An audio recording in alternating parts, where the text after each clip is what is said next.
का जितना भी लेट पेमेंट सरचार्ज है उसे पूरी तरीके से माफ किया जा रहा है। वो चाहे पेनल्टी हो, वो चाहे इंटरेस्ट हो।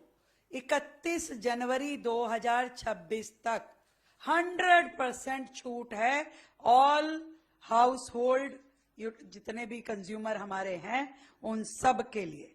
अब 31 जनवरी का मतलब भाई 31 जनवरी है ना मंत्री जी, 31 जनवरी, क्योंकि लोगों को लगता है कि जब ये स्कीम हुई है तो फिर एक्सटेंड हो जाएगी, फिर नहीं, 31 जनवरी तक 100% छूट है और 1 फरवरी से लेकर के 31 मार्च तक ये 70% पे आ जाएगी। भाई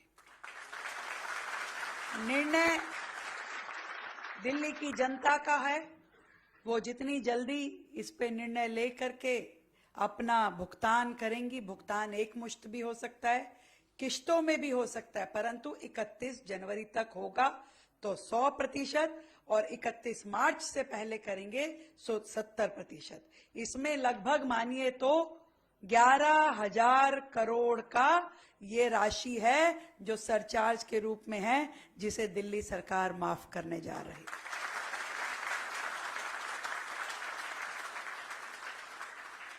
और ये भी मैं कहना चाहती हूं कि जो 20 किलोलीटर तक की जो उपभोक्ता थे अपने पेंडिंग बिलों का भुगतान करेंगे तो उनका मीटर शून्य दिखाएगा और वो शून्य पे अपने मीटर को मेंटेन कर पाएंगे। और भविष्य की में भी हम एक योजना इस प्रकार से लेके आएंगे जो समय पे बिल का भुगतान करेगा उनके लिए प्रोत्साहन का रहेगा, और जिसका बिल जो डिलेड होगा केवल उन्हीं के लिए इस तरह की पेनल्टीज रहेंगी। और उस पेनल्टी में जरूर हम, क्योंकि अभी तक जो पेनल्टी है वो बहुत ज्यादा है, जैसा परवेश जी ने कहा कि 5% पेनल्टी है, वो भी कंपाउंडेबल इंटरेस्ट के साथ, जिसे हम भविष्य में 2% पे लेके आने वाले हैं। और ये हाउस होल्ड के लिए भी रहेगी और कमर्शियल कनेक्शंस के लिए भी रहेगी। दोनों के लिए इस राशि, इस पेनल्टी को हम 2% पे लेके आएंगे। और पूरा का पूरा जो इंफ्रास्ट्रक्चरल जो चार्जेस लगते हैं जल बोर्ड के द्वारा, उसको हम सिंप्लीफाई भी करेंगे और उसको प्लॉट साइज के हिसाब से करेंगे। आज की डेट में आप सबको जानकारी है कि ये बहुत ही डिफिकल्ट भी है, इसमें रेट भी ज्यादा है और हर व्यक्ति को बहुत जोर पड़ता है जब वो अपने इंफ्रास्ट्रक्चरल चार्जेस को जमा कराता है।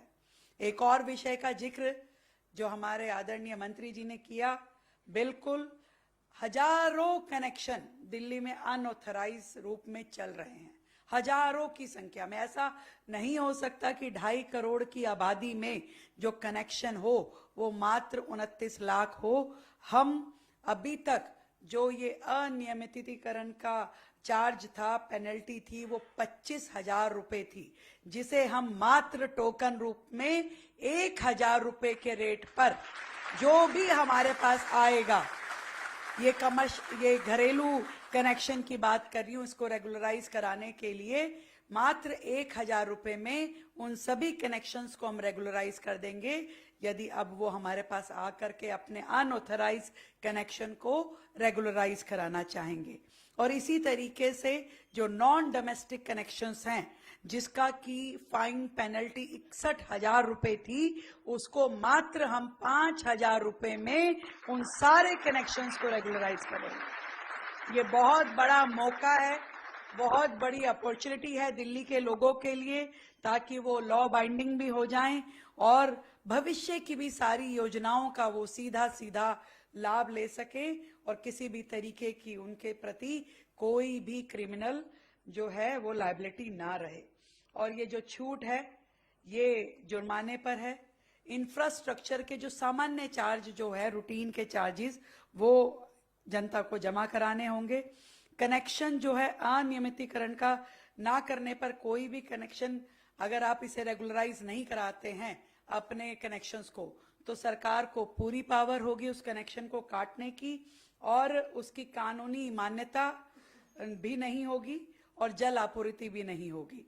तो ये अपने आप में एक बहुत बड़ा मौका है दिल्ली की जनता के लिए, सभी कनेक्शंस को रेगुलराइज करने के लिए। एक विषय जो अभी आपके समक्ष आया कि दिल्ली में 29 लाख कनेक्शन है। क्यों 29 लाख कनेक्शन है, क्यों और कनेक्शन नहीं किए गए? आपको मैं ये जरूर बताना चाहूंगी, ये सच में एक बहुत बड़ा स्कैम था जो पिछली सरकारों ने दिल्ली सरकार में रहते हुए एक बहुत ऐसा काम किया जिससे ना केवल जल बोर्ड नुकसान में आया, बल्कि उन्होंने पूरी दिल्ली की जनता को अपराधी बना दिया।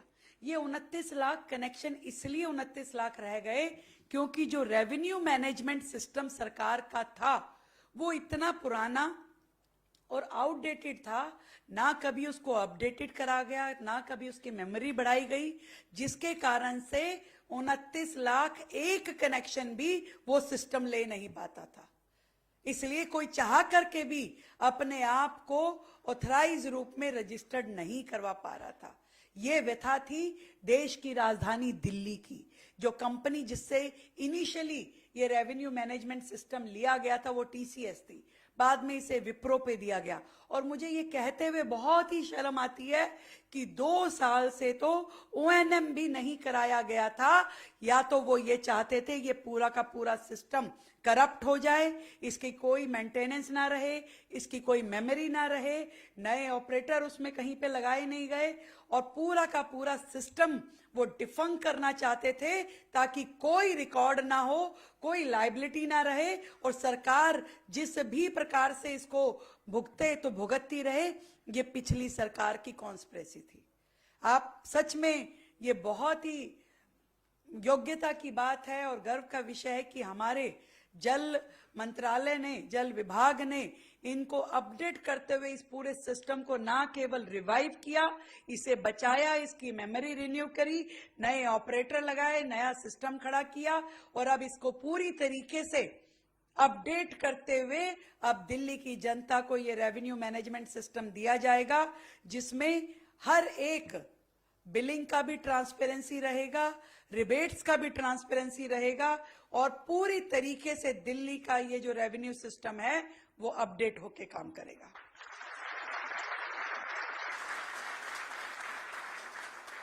और पूरा का पूरा जो सिस्टम अभी तक जल बोर्ड का था, 2 और मेजर बातें हैं जो पिछली सरकारों ने इसमें कमी रखी। एक तो जल बोर्ड की सारी फाइनेंशियल पावर्स उन्होंने अपने कार्यकाल के दौरान लैप्स कर दी।